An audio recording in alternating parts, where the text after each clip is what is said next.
আজকে মন মেজাজ খুব খারাপ।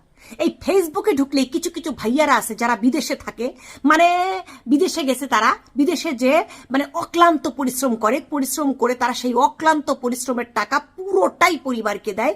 দিলে পরিবার সেই টাকা নিয়ে অমুক করে তমুক করে, ওরে ব্যাংক ব্যালেন্স করে, বাড়ি করে, ঘর করে। তারা যখন তারপরে বিদেশ থেকে যখন আসে তখন নাকি তাদের চারানা পয়সাও থাকে না।